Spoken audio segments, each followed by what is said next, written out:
விஜய் ஆட்சிக்கு வந்துட்டார் இல்லையா? ஆமாங்க. எப்படி இருக்குது ஆட்சி? இப்போ தான் வந்திருக்காரு. ம்.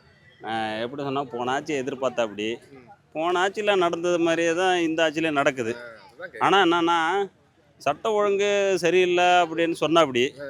ஆனால் இப்போ பார்த்தா அதை விட ட்ரபுள் மடங்காக நடக்கிற மாதிரி ஃபீல் ஆகுது. கொடூரமா நடக்குது இல்லையா? ஆமாம். ஆனால் அவர் வந்து அவங்க இயக்குறது அவர் விஜய் இப்போ வந்து பொம்மையாக நிற்கிறாப்படி. ம். அதுக்கு முன்னாடியே செயல்படுத்துறது ஆதவ ஆதவர்ஜுனா. கண்டிப்பாக. ஏன்னா இது உண்மையாகவே நேச்சுரலாகவே தெரியுது. ப்ரெஸ் மீட்டை கொடுக்க சொன்னதுக்கு ப்ரெஸ் மீட்டை கொடுக்க மாட்டேங்கிறா அப்படி. வந்து எல்லாரும் வந்து பார்க்குறாங்க. எல்லா மினிஸ்டரும் வந்து முன்னாடி வந்து சப்போர்ட் இது பண்ணுறாங்க. ஆனால் அவர் மட்டும் வர மாட்டேங்கிறார் இவருக்கு. என்ன ஆட்சி நடக்குதுன்னே தெரியல. இன்னும் எதிர்பார்க்குறோம். இன்னும் மாற்றம் வருமானம். எனக்கு தெரிஞ்ச வரையும் பர்சன்டேஜ் கொடுக்கணும்னா ஏன்னா குடும்பம் டிவிக்கு ஓட்டு போட்டுருவாங்க இல்லையா? அவங்கள ஏமாந்துட்டாங்க. அதாவது எப்படின்னா உங்க குழந்தை ஓட்டு போட்டுருப்பாங்கல்ல? எங்கள் ஊர்லேயே எங்கள் தங்கச்சி வீட்டு பசங்களே வந்து என்ன சொல்கிறாங்கன்னா மாமா டிவிக்கு விசிலுக்கு போடுங்க அப்படின்றாங்க. எதுக்குமான்னா விஜய் ரசிகர் பிடிக்கும் மாமாக்காக காலெல்லாம் வைக்கிறாங்க குழந்தைங்க. அந்த சில பேர் மனித எப்படி சொல்ல குழந்தைங்களா காலில் கீழே விடுதுன்னு யதார்த்தத்தில் போட்டாங்க. அப்படிதான் போட்டுருக்காங்க நினைக்கிறேன். ஆமாம்.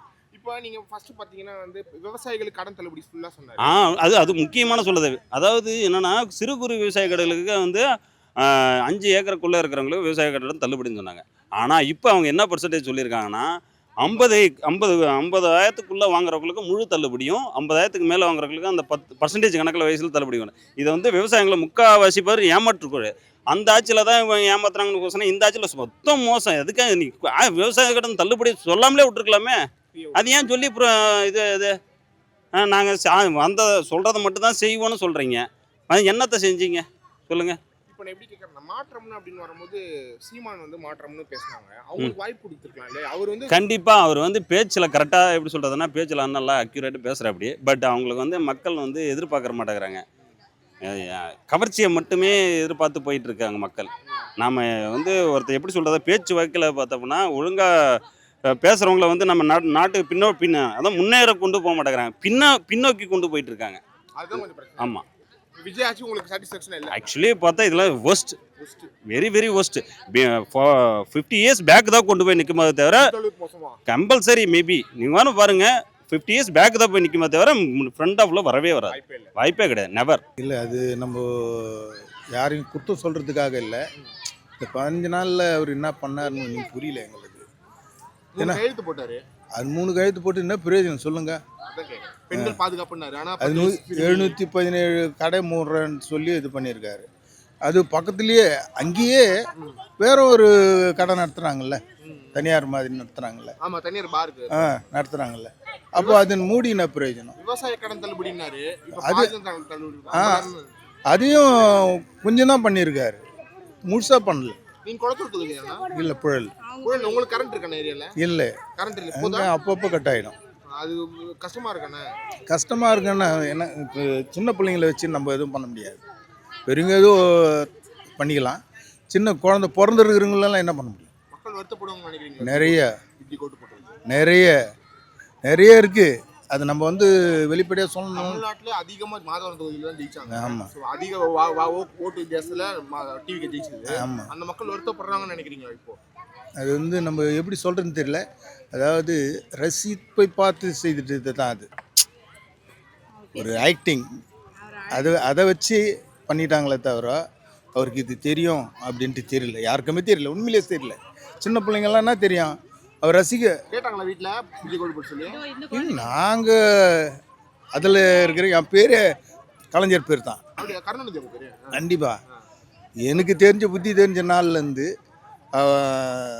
எனக்கு ஓட்டு போடுற அதுலேருந்து எம்ஜிஆர் சொல்லிவே அதுதான் ஓட்டு போடுவோம் நாங்கள். வேறு யாருன்னா சுயேட்சை நின்னாங்கன்னா கூட அவங்களுக்கு ஓட்டு போட மாட்டோம். ஏன்னா சின்ன மாறுதுங்களே. உதயசூரியன் மட்டும்தான் தெரியும், சில பேருக்குன்னா ரெட்டால் மட்டும்தான் தெரியும். அந்த மாதிரி திமுக ஆட்சிக்கு இந்த ஆட்சி எப்படி இருக்குன்னு நினைக்கிறேன். அது மகளிருக்கு செய்தது எவ்வளோ பெரிய விஷயம். அது இவர் என்ன பண்ண போகிறாருன்னு பார்த்தா தானே தெரியும். நல்லா இல்லைன்னு சொல்ல முடியாது. இப்போ தானே வந்திருக்காங்க, பார்ப்போம். இப்போ வந்திருக்காங்க.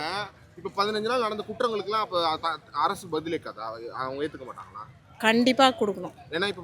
ஏன்னா ஒருத்தர் கூட அதில் வாய் திறந்து பேசவே மாட்டாங்க. முதல்ல வாயை திறந்து பேசணும், அப்போ தான் என்ன ஏதுன்னு தெரியும். ஏன்னா இப்போ நீங்கள் யோசிச்சு பாருங்களேன், ஃபர்ஸ்ட் 3 கையெழுத்து கரண்ட், பெண்கள் பாதுகாப்பு. கரண்ட் கூட கம்மி பண்றாரு அவரு. 200 யூனிட் கம்மின்னு சொல்லிட்டு ஃபுல்லா ஏத்திட்டாரு. என்ன இது? கரண்ட் இருக்கா வீட்லலாம்? கரண்ட் எங்க ஒரு நான் கொளத்தூர் தான். கொளுத்துற நீங்க? ஆமா. கரண்டே இருக்காது உங்க ஏரியால? கரண்ட் இல்லாம இருந்துச்சு. அதுக்கப்புறம் எங்க வீட்டுக்காரர் வந்து கட்சியில தான் இருக்காங்க. அவங்க பேசி அதுவும் ஸ்டாலின் அவங்க கட்சியில இருக்கிறவங்க தான் எங்களுக்கு சரி பண்ணி கொடுத்தாங்க. அப்படியா? இவங்கெல்லாம் வேஸ்ட். பிஎஸ் பாபு இப்படி கை பண்ணாரு. அவர் வேஸ்ட். அவர் சிரிப்பு தான் வருது எனக்கு. அவர் ஒன்றும் பண்ண மாட்டாரு. பாத்தீங்களா அவரை? எனக்கு ஓட்டு போடல. எனக்கு அந்த அவர் தான் நிக்கிறாரு எங்களுக்கு தெரியவே தெரியாது முதல்ல. அப்படியா? ஆமா. அப்ப மக்கள் ஓட்டு போட்டுருக்கு. எப்படி கொளுத்துற? நல்லா எங்களுக்கு தெரியாது. ஆனா விஜய் மட்டும் தான் அவங்களுக்கு தெரிஞ்சிருக்கு. நானும் விஜய் ரசிகர் தான். ஆனா விஜய் மட்டும் தான் அவங்களுக்கு தெரிஞ்சிருக்கு. எல்லாருக்குமே சொல்றேன். ரசிகரா இருக்கிறது வேற, ஆட்சி கட்சி அதெல்லாம் வேற. தமிழ்நாட்டை காப்பாற்ற முடியாது. அந்த மாதிரி வந்தேன்னா வராது. ஏன்? அது நான் அவ்வளோ ஃபேன்ஸு கிடையாது. ஃபேன்ஸ் இருக்கு, ராஷ்டிரத்திற்கு அவங்களுக்கு வரத்துக்கு தால்பரியம் கிடையாது. விஜய் மாதிரி வர முடியாது. விஜயே கேரளால இருந்து நின்று ஓட்டு போடுவாங்களா? விஜய் அங்கே கட்சி ஆரம்பிக்க போகிறாங்க. ஸோ அங்கே ஓட்டு போடுவீங்களா? ரெண்டும் நம்ம ஊரே வந்து காலிக்கட்டு வந்தானா ஓட்டு போடுவாங்க. ஆனால் ஆக்டருக்கு பின்னாடி போகிறது எப்படி பார்க்குறீங்க? கேரளாலலாம் அந்த மாதிரி நடக்க மாட்டேங்குது, ஆந்திராலாம் அந்த மாதிரி நடக்க மாட்டேங்குது. பட் தமிழ்நாட்டில் மட்டும் பவன் கல்யாண்லாம் வந்து தமிழ்நாட்டிலே பிறந்திருக்கலாம் போது போஸ்டர் ஓட்டினாலே அதை சிஎம் ஆகிடலாம் அப்படிலாம் சொல்கிறாங்க. அதான் கேட்குறேன். இப்போ கேரளாவில் அந்த மாதிரி ராஷ்டிரத்திற்கு சினிமா ஃபீல்டு தான் யாரும் வரமாட்டேறாங்க. அதனால தான் வந்தாலும் ஏற்றுக்க மாட்டாங்களே. வந்தாலும் அவ்வளோ இதாக வரல. ராஷ்டிரத்துக்கு அந்த மாதிரி யாரும் வந்ததில்லை. மக்கள் கரெக்டாக ஓட்டு போடுறாங்கன்னு நினைக்கிறீங்க? மக்கள் கரெக்டாக ஓட்டு போடுறாங்க. இங்கே தமிழ்நாட்டில் மட்டும் ஏன் நடிகர்கள் முகம் இருக்குன்னு? அது பண்டைய முதல்ல அப்படி தான் இருக்குது. முதல்ல அப்படி இருக்குது. எம்ஜிஆர் இருக்கும்போது அப்படி இருக்குது. அதே மாதிரி கலைஞர் வரும்போது அதனால தான் அந்த சினி ஃபீல்டில் ஆளுகள் வரும்போது கூடுதலாக அவங்களுக்கு ஜனங்கள் மதிப்பு கொடுக்குறாங்க. அதுதான் பிரச்சனை. அதுதான் பிரச்சனை. இடி ரைடுக்கு வந்த காரை உடைச்சிட்டாங்க. அது தெரியல. இப்போ தான் நியூஸில் பார்த்துட்டே இருக்காங்க.